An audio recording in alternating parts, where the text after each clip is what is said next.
There is an influencer named Samantha Lotus. Something tells me that's not her real name. I love the name. And she is of the belief that having bad vision is actually a problem that you can solve with your mindset. It's a spiritual problem. It's a spiritual problem, she says. She teaches a paid vision masterclass that's basically a 4-hour-long Zoom meeting with PowerPoint slides on the screen.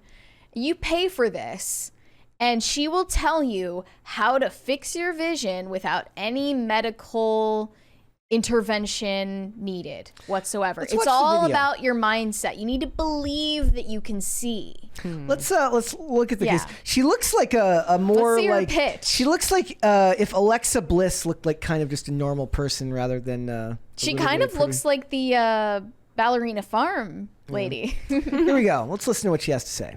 What's the one thing that your optometrist doesn't want you to know about? The fact that you do not need glasses. That's right, you may have been told that you need glasses, but that's actually a lie. There are mental, emotional, physical, and even spiritual reasons why you may not be seeing. And I'm here to tell you that that can be healed. If you want to learn more, read the comments. I love the idea that there's like an optometry industrial complex that we're all fighting against. That we all have to worry about getting out of the clutches of big glasses. She said, we are disempowered in so many ways, and this is no exception. And like anything, that can be healed. I personally have reversed my quote-unquote need for glasses and helped others do it too. Power to the power. So I found a Twitter thread of a woman who actually did go and pay for this masterclass, and she documented her experience with it. She said, I paid $11 for this vision healing masterclass, so you don't have to. This is my Saturday morning cartoons. The first opening slide says, legal disclosure. I am not a pharma doctor or medical advisor. This is for holistic, educational, and empowerment purposes. Empower. You have to empower your eyes to see. How are our mirrors real if our eyes aren't real? So, I mean, I think there are plenty of real physical explanations for why so many more people in the modern era have bad vision than they did before. Yeah, computer monitors. Yeah, like blue light is light. in your face for so long since you were born, and even more so for the newer generations. And I'm sure that what we eat has something to do with it. What's chemicals in our water has something to do with it. It's the fluoride there are so fault. many factors that we probably have no idea about. Yeah. But the problem is you can't go back and change any of that. Well, I had an experience. There's sun gazing people do. I wanted to ask you cultures. about that. Yeah. What'll happen is like just sunlight basically on the back of your eye can heal the eye, but you don't want to focus your eye on the sun because it'll burn the retina. So you like kind of ambiently let it in at an angle, and as the sun gets lower to the horizon, it gets bent. The light gets bent, so it hurts your eye less. And it's just thousands of years people have been doing it. And I've had an experience where we were doing photography, headshot photography in Los Angeles, and I was holding the bounce card, bouncing the light into their eyes for like 6 hours. I spent all outside one day, 5 or 6 hours just bouncing light. And all that sunlight in my eyes, I went inside and I had like 20/20 vision. I was like, I can see. And I looked at my computer monitor and I felt my brain like twist closed and my eyesight just twisted back to blurry. And I was like, it was the fucking monitor. The monitor. And it was like 6 hours of healing was undone in like 5 seconds of looking at a monitor.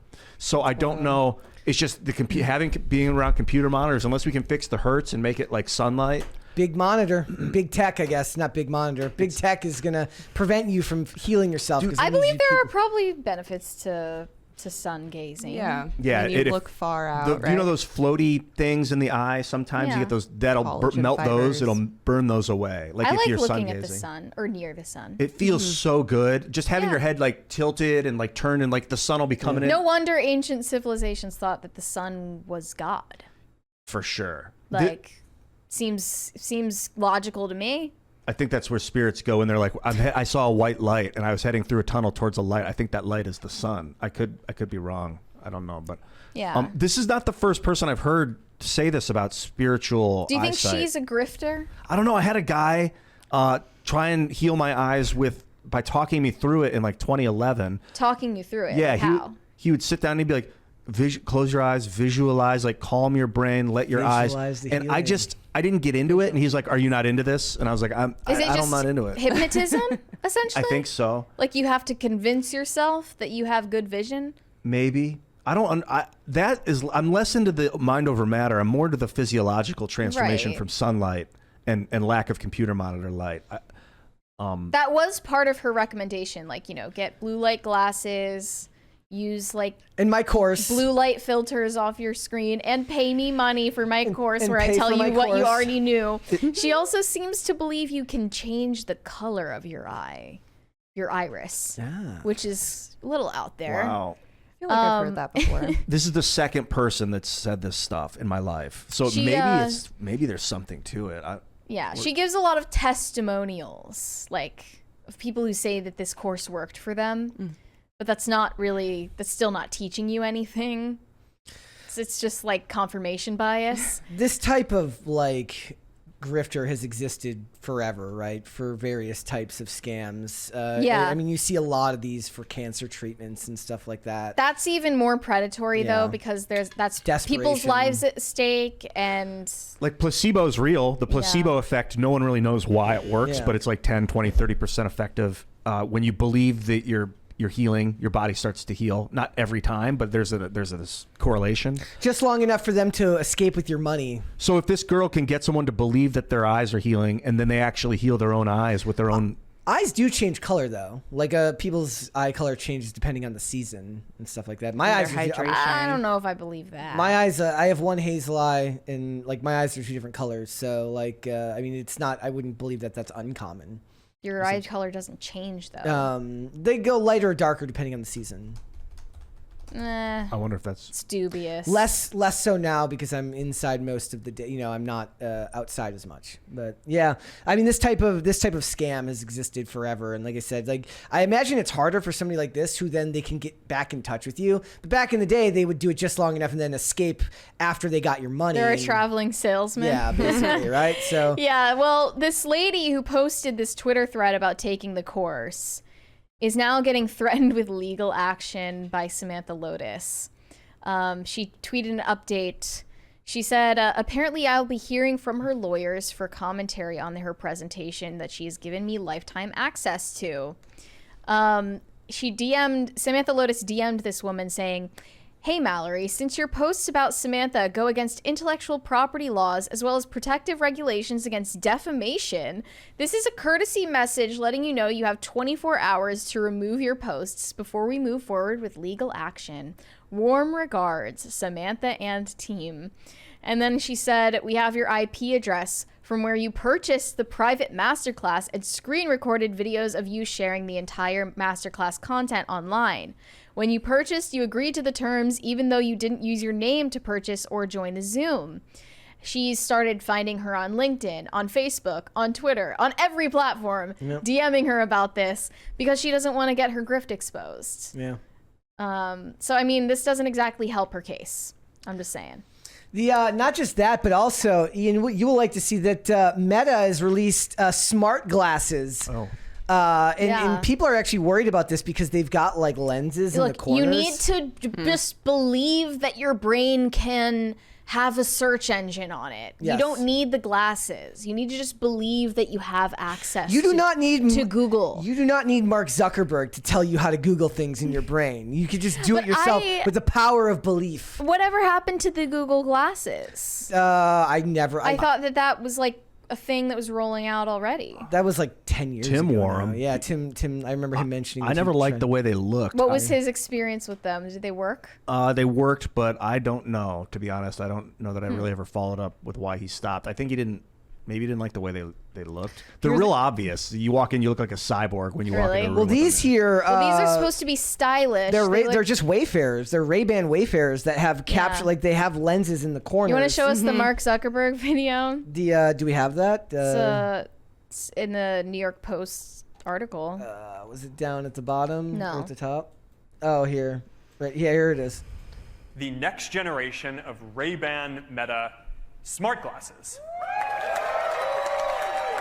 These are the first smart glasses that are built They're a little chunky. and shipping with Meta AI. Have you seen the Ray-Ban like headphone glasses? No. We've got them I here. might actually have a pair of those. They're very obvious. I think you do. Yeah, they're Starting thick. in the US, you're going to get this state-of-the-art AI that you can interact with hands-free wherever you go. We're going to be issuing a free software update to the glasses that makes them multimodal. So the glasses are going to be able to understand what you're looking at when you ask them questions. So if you want to know what the building is that you're standing in front of, or if you want to translate a sign that's in front of you to know what it's He's saying. such an alien.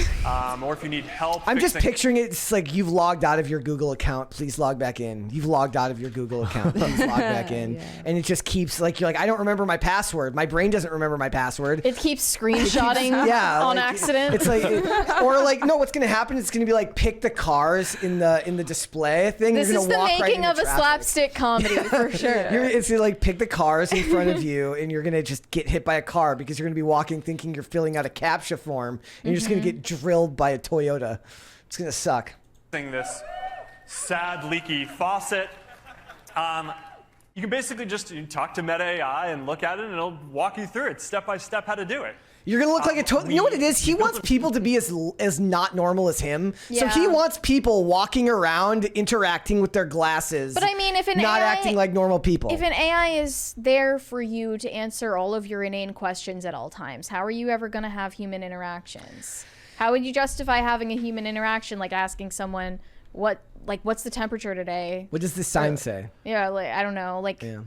I could see. what drinks do you have available at this restaurant? Like there's no need to ask any person a question anymore. And I immediately start thinking the AI would tell you this person is lying. Like you're like, is this person telling me the truth or lying to me right now? And it'll be like, that person is lying to you. Don't trust that is it person. is it going to do that? Evil AI will Like, do it that. can read people's body language. Be like, this person. There's a Body language 73% analysis. chance it is You're lying. you're on a date and it's gonna be like she's not comfortable with you. Just Yeah. leave. And Like you'll see, like, your We've percentage noticed a chance 3% going increase in perspiration. Yeah, exactly. Well, that is like her pheromone levels have dropped precipitously. Sorry, she's not interested. You're gonna have to go. Oh my gosh. It's not gonna work, guys. That'll come with better sensors. Yeah, you'd have to pay for. And plus, you'd have to pay for an upgrade for that one. And it would have to link to your Tinder. People, you Like, think people pay Can $60 a month Can for you that? use Tinder with your Meta glasses? Like, yeah, you're just walking s- around outside, and do you it's like swipe with your eye movements? You look left Yeah. or you look right, depending on whether you want to go out on a date with that person. That's we're not far off from something like that. That's Or you just wave them off. You wave them to the left if you're not interested. And then what happens if you take them off to clean them? Do they like, you're like like do the glasses yell at you? Like I said, I went to Target the other day and I realized just like how spoiled we are, where I needed a power strip for my room. And I got there and I'm like, I don't know where this is. There's no search key here. I got to go find it now. So I had to like go look for it at the Target, and it's just not something I've done in a very long time because I just unfortunately get so much stuff off of Amazon where you just hit the button and then it sends it to you. We're very spoiled here. What's going to happen? Like you're going to go in the Target, it's going to link to the Target website. And you're just going to think, what aisle is this product in? It's going to show up with like a map in the glasses on how to get to that aisle. Or the robot will bring it to you. That's Home Depot or yeah. different big box stores and stuff work on robots driving around the aisles and Yep. carrying and moving stuff. And it's worse too, because I think about like this is a crazy story, but like when I before I moved out here, I hadn't driven a car in 10 years. So the last time I had driven a car, you didn't have it was longer than that. So it was closer to 12 years. So like I didn't have a phone that had like a Google I've been that there. had Google Maps at the time. Like you just had to know how to get where the hell you were going, or you had to pay very close attention to the roads. Now you use like a different part of your brain when you're driving, and you've got the comfort of knowing that the phone is going to tell you when to turn, right? You're not actively using your brain as critically as you were when you were when you had to actually figure out where you were going on your own, rather than with the phone that's attached to your car telling you how to get there. It's an interesting thing to move somewhere else, because it wouldn't have mattered in Minnesota because because I knew how to get around most of the state anyways. But when you're out here, when you move somewhere where you didn't live before, and you have to, be told where to get everywhere, it's not like you looked it up on MapQuest and then had the directions printed out and then almost kill everybody looking down at the map and then back at the thing right there. And a lot of people, like, they don't know how to read maps anyways. Like, I'm not exceptionally good at reading, an actual map. Which breaks my dad's trips, man. Breaks my dad's heart because my open. dad worked for the Army Corps of Engineers, so maps and blueprints were a big part of his job. So I'm sure that'll break his heart to hear that. But yeah, like, it's just like the technology is slowly, doing more of our lives for us rather than us actually engaging with like you said, you're not engaging with the people around you like you would be. Stop at a gas station, ask for directions, kind of thing. Like when people when people go to foreign countries now, like they Google Translate, right? Like back in the day, it's not what you did. You mimed and you figured out what the hell you needed to do to get your message if you didn't speak the language. So I think a lot of it is like people have been sold this idea that technology is going to make the world a better place. And it has in a lot of ways. It may make the world an overall better place. I don't know if it makes us, more better humans. I don't know if it makes us more engaged as human beings. It's weird. That's an interesting idea. And Mark 'cause, like, Zuckerberg is going to hell. Yeah, he is. Very, very likely true. Thanks for watching. Listen to full episodes of Pop Culture Crisis on Spotify. Keep up with us on social media and make sure you subscribe and ring that bell so you never miss the show. Bye, guys.